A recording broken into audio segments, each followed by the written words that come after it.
Hello दोस्तों, स्वागत है आप सभी का आपके अपने यूट्यूब चैनल कॉम्पिटिटिव फंडा पर। दोस्तों, आज डेली की तरह एक बार फिर से मैं आपके सामने हाजिर हूँ यूपी लेखपाल 2021 के लिए एक बहुत ही महत्वपूर्ण वीडियो के साथ। दोस्तों, उत्तर प्रदेश लेखपाल भर्ती में जो है एक बहुत ही महत्वपूर्ण टॉपिक है ग्राम्य समाज और विकास, जिस पर आधारित 25 क्वेश्चन एग्जाम में पूछे जाएंगे। और ये सारे क्वेश्चन आपका जो है मेरिट में स्थान लाने के लिए बहुत ही महत्वपूर्ण है, क्योंकि बाकी के जो सेक्शन हैं आप सभी को पता है वो एक कॉमन सेक्शन है जो हर एग्जाम में पूछे जाते हैं। लेकिन ये एक ऐसा टॉपिक है जो आपको जनरली किसी और एग्जाम में देखने को नहीं मिलता है। तो अगर आप इस सेक्शन में सबसे ज़्यादा स्कोर करते हैं तो आप जो है सिलेक्शन के सबसे ज़्यादा करीब होंगे। तो मैं उम्मीद करता हूँ कि आप जो है हमारी इन वीडियोस को देख रहे होंगे। और आप इन वीडियोस को अगर देखेंगे तो आपका जो है मैं बता दूं लगभग इसी तरह के प्रश्न आपको यूपी लेखपाल की भर्ती के अंदर देखने को मिलेंगे।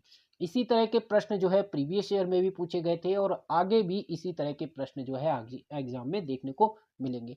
तो इस तरह से हम इन पूरी वीडियो सीरीज में लगभग 300 वस्तुनिष्ठ प्रश्नों को देखने वाले हैं। ये सारे के सारे प्रश्न जो हैं आने वाले एग्जाम के पॉइंट ऑफ व्यू से बहुत ही महत्वपूर्ण है। तो आप इन सभी वीडियोस को ज़रूर देखिएगा। और इससे पहले मैंने एक वीडियो बनाया हुआ है जिसमें हमने 50 प्रश्नों को ऑलरेडी डिस्कस किया हुआ है। तो पहले आप उस वीडियो को देख लीजिएगा, उसका लिंक वीडियो को नीचे डिस्क्रिप्शन में दे दूंगा। बाकी आज हम शुरू करते हैं आगे के अपने 50 प्रश्नों को। तो सबसे पहले हम बात कर लेते हैं आज का जो हमारा पहला प्रश्न है। इसमें पूछा गया है एक गांव के सभी वयस्क व्यक्ति निम्नलिखित में से किसके सदस्य होते हैं। तो आपको इसका सही जवाब बताना है। तो देखिए, गांव का प्रत्येक वयस्क व्यक्ति जो है वो गांव की जो ग्राम सभा बोला जाता है उसका सदस्य होता है। ठीक है, इसके लिए कोई भी इलेक्शन नहीं होता। ग्राम सभा का सदस्य कौन होता है? गांव में रहने वाला हर एक वयस्क व्यक्ति। ठीक है। अगला प्रश्न है न्याय पंचायत और फौजदारी के मुकदमे में अधिकतम दंड कितना दे सकती है। जो न्याय पंचायत है वो अधिकतम जो है फौजदारी वगैरह के केस में कितने तक का दंड दे सकती है। तो ये सिर्फ दे सकती है 250 रुपए का, यानी 250 रुपए तक का सिर्फ दंड देने का जो है अधिकार है न्याय पंचायत को। ठीक है। इसके बाद अगला प्रश्न है निम्नलिखित में से कौन सा कारक पंचायत राज की असफलता से संबंधित है। तो इसमें बताना है। तो देखिए, इसमें प्रभावशाली नेतृत्व का अभाव की बात करें तो ये भी पंचायत राज की असफलता का कारण है। अशिक्षा भी इसका एक प्रमुख कारण है और जातिवाद और गुटबंदी भी। तो ये तीनों ही कारण हैं जो पंचायत राज व्यवस्था है उसके असफलता के। तो इस तरह से इसका जो सही जवाब हो जाएगा वो ऑप्शन नंबर 4 होगा। इसके बाद चलिए अगला प्रश्न देख लेते हैं। इसमें पूछा गया है संविधान जो संविधान संशोधन 73वां जो संविधान संशोधन था, अधिनियम 1993 कब से प्रभावी हुआ, यानी पंचायती राज से संबंधित ये अधिनियम है। और ये कब से प्रभावी हुआ आपको बताना है। तो ये हुआ 24 अप्रैल 1993। ठीक है, इसको आपको डेट को बहुत ही अच्छे से याद रखना है, बहुत ही इंपॉर्टेंट क्वेश्चन है। अगला प्रश्न देख लेते हैं उत्तर प्रदेश पंचायत विधि अधिनियम किस सन में पारित हुआ। तो उत्तर प्रदेश पंचायत विधि अधिनियम जो है सन 1994 में जो है पारित हुआ था। तो इसको भी आपको याद रखना है। अगला प्रश्न है नेता वह है जो दूसरों को प्रभावित कर ले, ये कथन किसका है। तो आपको ये बताना है ये कथन किसने दिया है। तो ये कथन दिया है सीमैन और मैरिस ने। ठीक है, इसको आपको याद रखना है कि नेता वह है जो दूसरों को प्रभावित कर ले, ये कथन जो है सीमैन और मैरिस के द्वारा दिया गया है। नेक्स्ट क्वेश्चन में पूछा गया है ऐसा नेता जो अपने समूह के अत्यधिक निकट होता है वह क्या कहलाता है। तो इसमें आपको ऑप्शन दिए हुए हैं और इसका जो सही जवाब है वो है पहला ऑप्शन, यानी हृदयग्राही नेता। हृदयग्राही नेता एक ऐसा नेता होता है जो अपने समूह को सबसे अत्यधिक निकट होता है। ठीक है, तो हृदय के करीब होता है तो हृदयग्राही नेता होता है। ठीक है। अगला प्रश्न है जनता द्वारा चुनाव प्रणाली के माध्यम से चयनित नेता क्या है कहलाता है।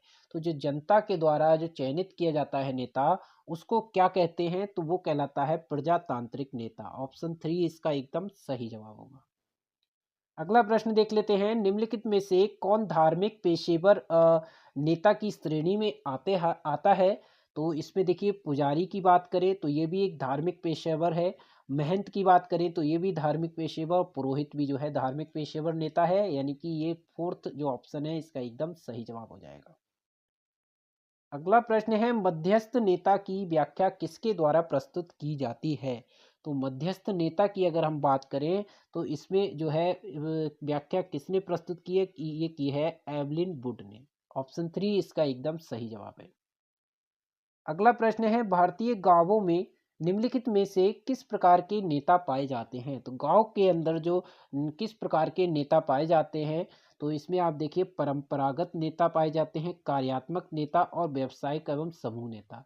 यानी कि चारों प्रकार के नेता जो है भारतीय गांवों के अंदर पाए जाते हैं। तो फोर्थ ऑप्शन इसका एकदम सही जवाब होगा।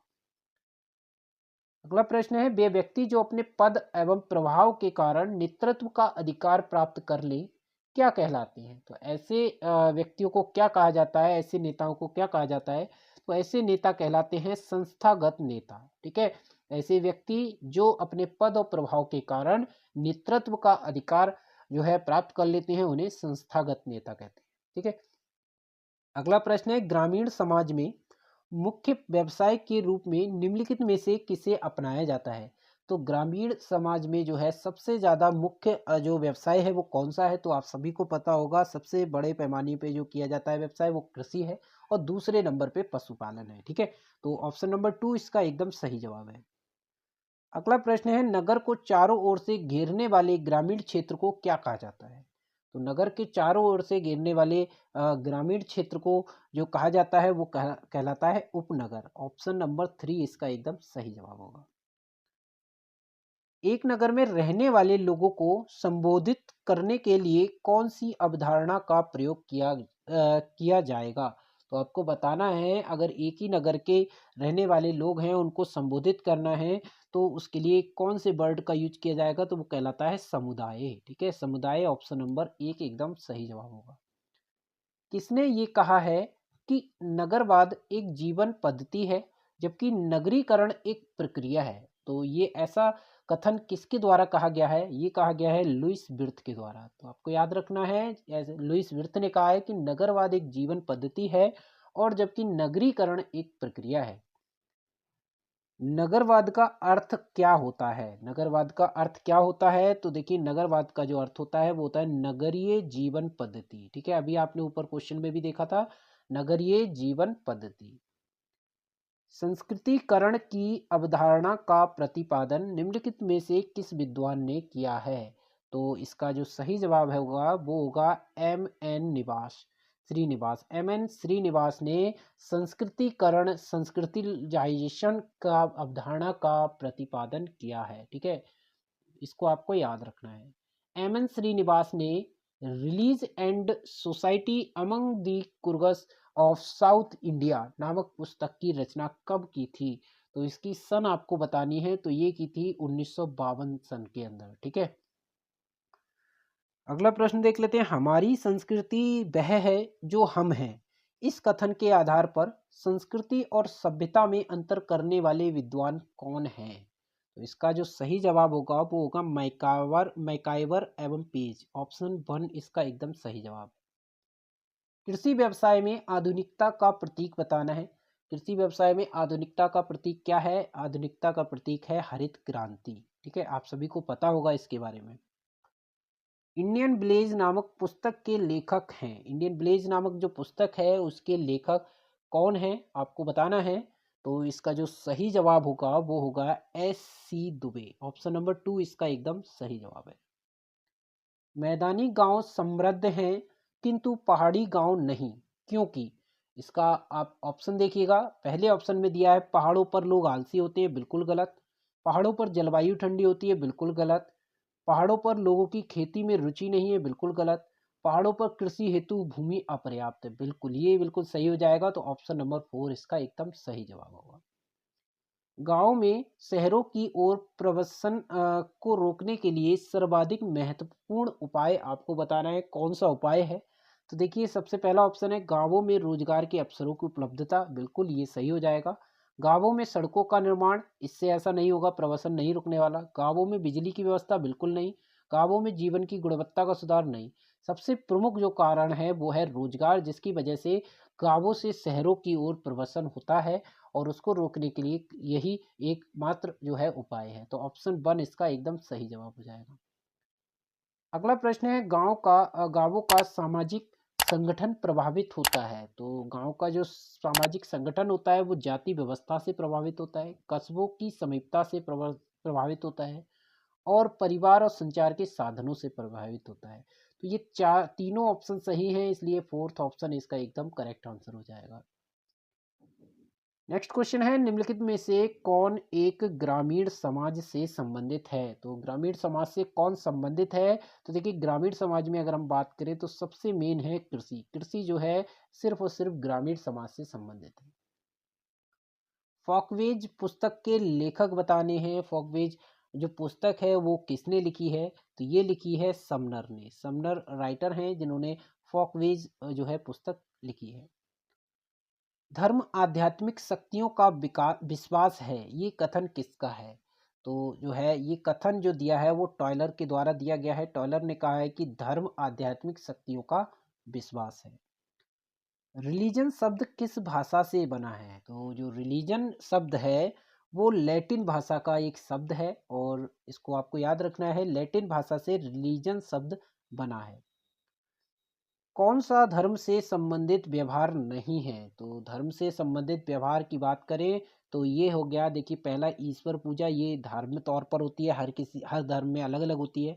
तीर्थ यात्रा भी हर एक धर्म के हिसाब से अलग अलग होती है। बलि धर्म के हिसाब से होती है, लेकिन बाल विवाह जो है सभी धर्मों में है।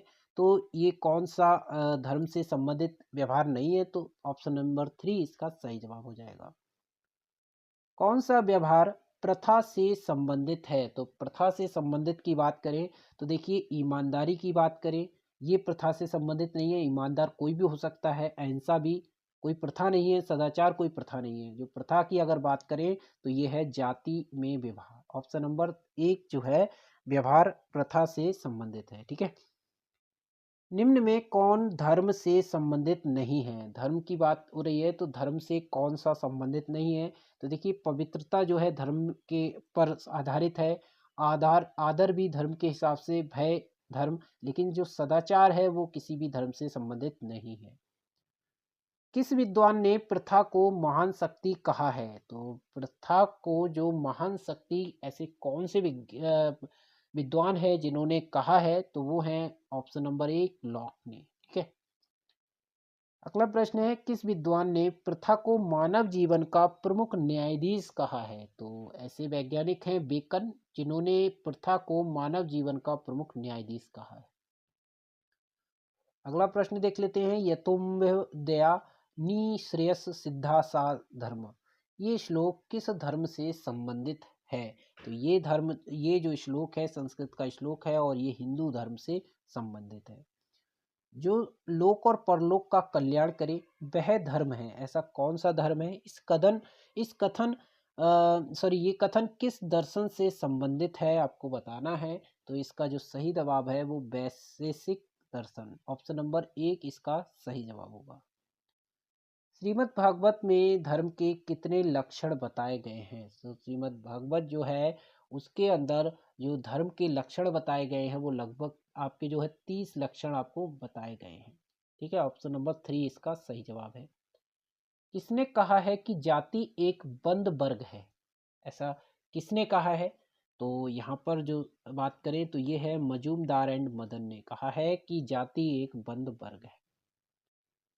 अगला है, संस्कृतिकरण की अवधारणा किसने दी है। ठीक है, संस्कृतिकरण की जो अवधारणा है वो एम.एन. श्रीनिवासन ने दी है। इसके ऐसा ही एक क्वेश्चन आपने अभी पीछे भी देखा था। ठीक है, बहुत ही इंपॉर्टेंट क्वेश्चन है, इसको आपको याद रखना है, एम.एन. श्रीनिवासन। अगला है, सोशल चेंज नामक पुस्तक के लेखक कौन है। तो सोशल चेंज जो पुस्तक है उसके राइटर हैं वो हैं ऑगबर्न। ऑप्शन नंबर 4 इसका एकदम सही जवाब होगा।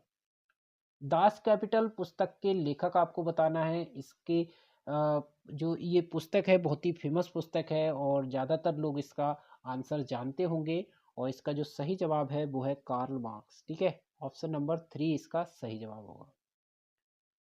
अगला प्रश्न है, सामुदायिक विकास योजना प्रारंभ की गई। तो सामुदायिक विकास योजना जो है वो कौन सी सन में प्रारंभ की गई? ये की गई थी 1952 सन के अंदर। ऑप्शन नंबर 1 इसका सही आंसर है। जवाहर ग्राम समृद्धि योजना जो है वो कौन से सन में प्रारंभ की गई है?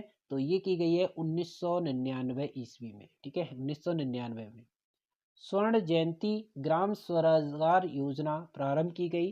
तो देखिए, जो भी जितनी प्रमुख योजनाएं हैं उनकी तिथियां बहुत ही इम्पोर्टेंट हैं, और आपने सिलेबस भी देखा होगा, इससे आधारित क्वेश्चंस भी आपको एग्जाम में जरूर मिलेंगे।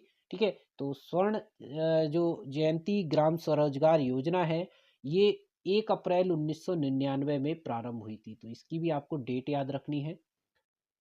अगला प्रश्न है, रोजगार आश्वासन योजना प्रारंभ की गई। तो रोजगार आश्वासन योजना है, ये प्रारंभ की गई वर्ष 2000-2001 के अंदर। ठीक है, ऑप्शन 1 इसका एकदम सही जवाब है। अगला प्रश्न है, संपूर्ण ग्रामीण रोजगार योजना प्रारंभ की गई। संपूर्ण ग्रामीण जो रोजगार योजना है, ये प्रारंभ की गई 25 सितंबर 2001। ऑप्शन नंबर 2 इसका एकदम सही जवाब है। अगला प्रश्न है, सर्व शिक्षा अभियान प्रारंभ किया गया। जो सर्व शिक्षा अभियान जो चालू हुआ था वो कौन से वर्ष में चालू हुआ? और ये हुआ था वर्ष 2000, 2001 और 2002 के बीच। ठीक है, तो ऑप्शन नंबर 2 इसका सही जवाब है। नेक्स्ट क्वेश्चन है, निम्नलिखित में से कौन सी बेरोजगारी दूर करने की एक योजना है? तो बेरोजगारी दूर करने की जो योजना है वो ट्राइसेम है। ट्राइसेम एक ऐसी योजना है जिससे बेरोजगारी दूर करने के लिए चलाया गया है। ग्रामीण विद्युतीकरण निगम कब स्थापित हुआ? तो ग्रामीण विद्युतीकरण निगम जो है वो लागू हुआ था सन 1969 के अंदर। 1969 में ग्रामीण विद्युतीकरण निगम की स्थापना की गई। इसके बाद इस वीडियो का आखिरी प्रश्न देख लेते हैं। इसमें पूछा गया है, ट्राइसेम योजना प्रारंभ की गई। जो ट्राइसेम योजना है वो कब प्रारंभ की गई? तो ये की गई थी 15 अगस्त 1979। ठीक है, 15 अगस्त 1979 को ट्राइसेम योजना प्रारंभ की गई, और ये किस लिए है? बेरोजगारी के लिए। ठीक है, तो आपको इसको याद रखना है। और इस तरह से जो है आज इस वीडियो में हमने जो है 100 तक के क्वेश्चंस को देख चुके हैं, और आगे के जो बचे हुए क्वेश्चंस हैं वो आपको हमारी नेक्स्ट वीडियोस में देखने को मिलेंगे।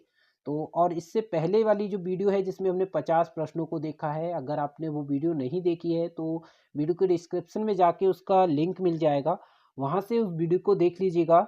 और इसी तरह से आगे भी मैं इस पर आधारित वीडियोस बनाता रहूँगा। तो आज का हमारा वीडियो पसंद आया तो वीडियो को लाइक और शेयर करिएगा। चैनल पर नए हैं, पहली बार वीडियो देख रहे हैं तो चैनल को सब्सक्राइब करना ना भूलें। बेल आइकन को प्रेस कर लें जिससे आने वाली लेटेस्ट वीडियोज़ की अपडेट भी आपको मिलती रहे। तो तब तक मिलते हैं अपनी नेक्स्ट वीडियो में। तब तक के लिए टेक केयर। जय हिंद।